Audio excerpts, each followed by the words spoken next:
السلام علیکم ورحمۃ اللہ تعالی وبرکاتہ۔ آئیے ہم سب ایک مرتبہ درود شریف پڑھیں۔ اللہ رب محمد صلی اللہ علیہ وسلم نحن بعد محمد صلی اللہ علیہ وسلم صلاۃ و سلام علیک یا رسول اللہ صلی اللہ تعالی علیہ وسلم۔ مالک کونین ہیں، پاس وہ کچھ رکھتے نہیں، اور وہ جہاں کی نعمتیں ہیں ان کے خالی ہاتھ میں۔ حضرت عمر رضی اللہ تعالیٰ عنہ فرماتے ہیں کہ میں نے رسول اللہ صلی اللہ علیہ وسلم کو یہ فرماتے ہوئے سنا کہ آقا دو جہاں صلی اللہ علیہ وسلم نے ارشاد فرمایا، میرے پیارو دھیان سے میری بات ذرا سنو، میں آپ کو وہ بات بتانے جا رہا ہوں جس سے ایمان تر و تازہ ہو جاتا ہے، جس سے آپ سنیں گے تو آپ کے ایمان میں تازگی پیدا ہوگی، جسے آپ سنیں گے تو آپ کے دل میں عشق رسول پیدا ہوگا، جسے آپ سنیں گے آپ کے دل میں محبت عشق نبی پیدا ہوگا۔ وہ کیا ہے؟ وہ یہ ہے میرے پیارو کہ تین دوست سفر کر رہے تھے۔ جب وہ تینوں سفر کر رہے تھے تو اچانک معاملہ یہ ہوا اللہ کبیرہ کہ بارش بہت تیز آنے لگی اور طوفان بھی آ گیا۔ اب ان تینوں نے سوچا چلو کسی غار میں پناہ گزارتے ہیں۔ جب انہوں نے یہ سوچ کر طوفان اور پانی کو دیکھا اور ہوا بڑی سرد تیز چل رہی ہے اس کو دیکھا تو وہ تینوں جنے ایک غار میں پناہ کے لیے چلے گئے۔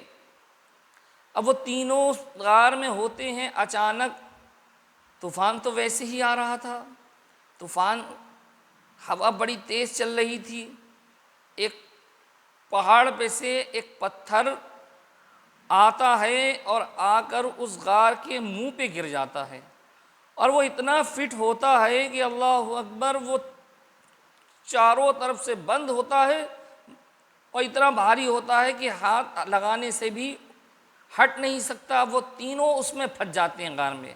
یہ میں نہیں کہہ رہا ہوں، یہ محمد رسول اللہ صلی اللہ علیہ وسلم خود فرماتے ہیں، پیارے نبی کا فرمان ہے، حضور صلی اللہ علیہ وسلم نے خود اس بات کو بیان فرمایا۔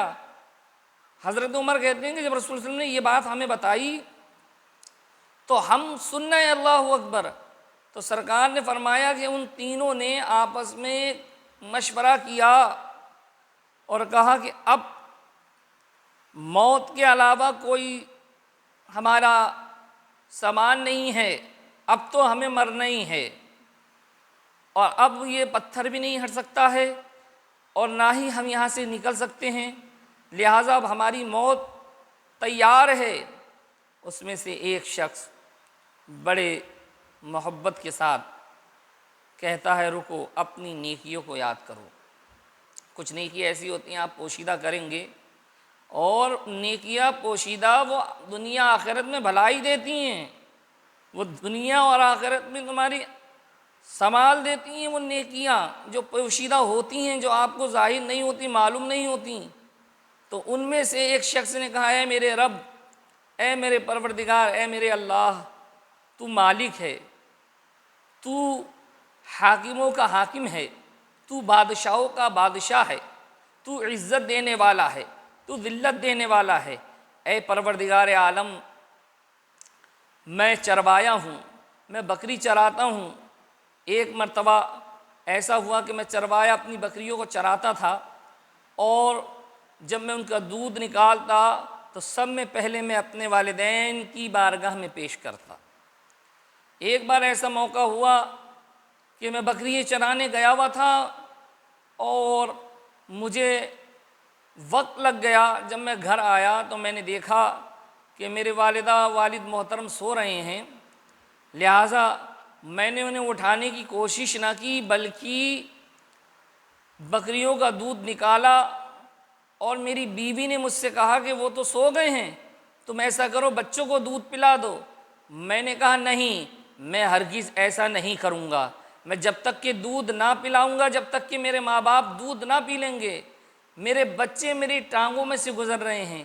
میری بیوی مجھ سے کہتی رہی، میرے بچے رات بھر دودھ کے لیے بلکتے رہے، مگر میں نے دودھ نہ دیا، اور جب میرے والدین اٹھ گئے تو سب میں پہلے میں نے ان کی بارگاہ میں پیش کیا، اس کے بعد دودھ میں نے اپنے بچوں کو پلایا۔ اے میرے اللہ، اگر یہ میری نیکی ہے، میں نے تیری رضا کے لیے کی ہے مولا، تو مجھے اس غار سے حفاظت فرما دے۔ تو اچانک غار کا پتھر اتنا ہٹتا ہے کہ آسمان دکھنے لگتا ہے، مگر وہ تینوں نکل نہیں پاتے ہیں۔ اب دوسرے شخص نے کہا، اے اللہ، میری چچیری بہن تھی جس سے میں محبت کرتا تھا، جس سے میری دل لگی تھی، جسے میں الفت رکھتا تھا، جس سے میں پیار کرتا تھا، جسے میں چاہتا تھا، اے میرے اللہ، ایک دن میں اس کے قریب گیا اور جا کے میں نے اس سے کہا، اس نے مجھ سے کچھ زیور کی طلب کی، میں زیور لے کر اس کے گھر پہنچا۔ پہنچنے کے بعد میں اس کے ساتھ زنا پر آمادہ ہو گیا، مگر اس نے اپنے منہ سے یہ کہا کہ اللہ سے ڈر۔ اللہ، تیرا نام سنتے ہی میرے دل میں اتنا سخت خوف پیدا ہو گیا، اے اللہ، تیرا نام سنتے ہی میرا دل پریشان ہو گیا، اے اللہ، اگر یہ میں نے نیکی تیری محبت میں کی ہے مولا، تو غار کے منہ کے پتھر کو دور عطا فرما دے، کہ غار کھل جائے مولا، پتھر ہٹ جائے۔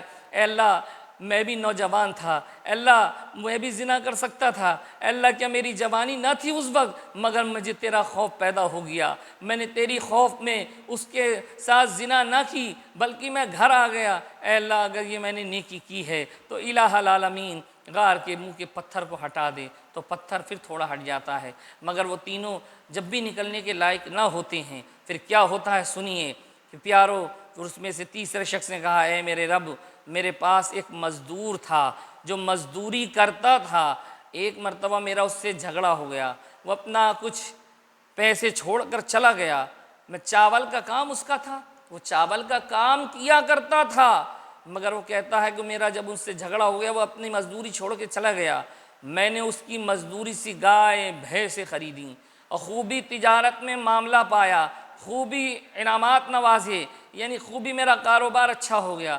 کچھ سالوں بعد وہ شخص آ جاتا ہے اور کہتا ہے کہ میری مزدوری دے دو۔ اللہ اکبر! میں نے اس سے کہا کہ تمہاری مزدوری کیا دے دوں، سنو، یہ گائے، یہ بھینس، یہ سب کچھ تمہارا ہے۔ وہ مزدور کہتا ہے کہ تمہارا دماغ خراب ہو گیا ہے کیا؟ بڑا انسان، مجھ جیسا غریب آدمی اتنی بڑی بڑی گائے بھینسیں کیسے رکھ سکتا ہے؟ کہا کہ نہیں، یقین جانو کہ میں نے تمہاری مزدوری سے یہ سارا مال اکٹھا کیا، یہ سب کچھ تمہارا ہے اور تم اسے سنبھالو۔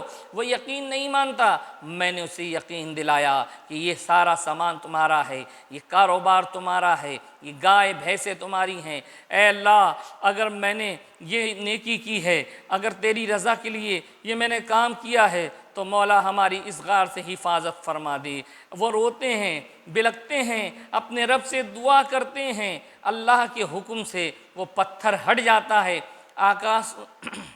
آقا کونین صلی اللہ علیہ وسلم نے فرمایا کہ وہ تینوں اس غار میں سے بسلامت صحیح نکل آتے ہیں۔ تو پیارو، یہ معلوم ہوا کہ نیکی کبھی برباد نہیں ہوتی ہے، نیکی کہیں خراب نہیں ہوتی ہے، نیکی کرتے رہو۔ جب نیکی کرو گے تو یقیناً اس کا تمہیں اجر اللہ تبارک و تعالیٰ عطا فرمائے گا، اور جب تم اللہ کی رضا کے لیے کوئی کام کرو گے تو یقیناً وہ کام تمہارا بہتر بن جائے گا۔ آج ہمارے ماحول میں یہ کمی ہے، آج ہمارے معاشرے میں یہ کمی ہے کہ آج ہمارے اندر وہ سلوک نہیں ہے جو ہمارے آقا نے ہمارے لیے فرمایا، جو ہمارے حضور صلی اللہ علیہ وسلم نے فرمایا کہ اپنے اخلاقوں کو بہتر کیجئے۔ آج ہمارے اندر بد اخلاقی کی بو آتی ہے، آج ہماری زبانوں میں وہ بدترین ہے کہ اگر ہم کسی سے بات بھی کرتے ہیں تو ہم جھگڑے فساد پر آمادہ ہو جاتے ہیں۔ ارے ہم یہ دھیان رکھو کہ ہم اس پر قادر نہیں ہیں، بلکہ ہم تو اس بات پر قادر ہیں جس پہ اللہ تعالیٰ نے ہمیں حکم دیا ہے۔ آج بھائیوں میں آپس میں محبت چارہ ختم ہو گیا، آج والدین کے ساتھ بدسلوکی ہوتی ہے، آج ہماری زبان پر جھوٹ منٹ سے پہلے آ جاتا ہے۔ میرے پیارو، یہ اسلام میں ہمیں جھوٹ بولنے کو منع فرمایا، لعنت اللہ علی الکاذبین، جھوٹوں پر اللہ کی لعنت ہو۔ تو یہ دھیان رکھو کہ جب تک ہمارے اخلاق اچھے نہ ہوں گے، اور نیکی کبھی برباد نہ ہوتی ہے، نیکی جس وقت کرو گے اس کا تمہیں اجر اللہ رب العزت خود دے گا، تمہیں وہاں سے اجر ملے گا جہاں سے تمہیں گمان بھی نہ ہو سکتا ہے، کیونکہ آقا کی حدیث ہے، آقا خود اس بات کو بیان فرماتے ہیں کہ وہ تینوں بسلامت زندگی میں اپنے اس غار سے نکل آئے، اور جب ہمارے دل میں عشق رسول ہوگا تو یقیناً ہمارا ایمان تازہ ہو جائے گا۔ ہمیں صحابہ سے محبت کرنا ہے، غوث اعظم سے محبت کرنا ہے، عشق رسول میں ہی زندگی گزارنی ہے اور عشق رسول میں ہی مرنا ہے۔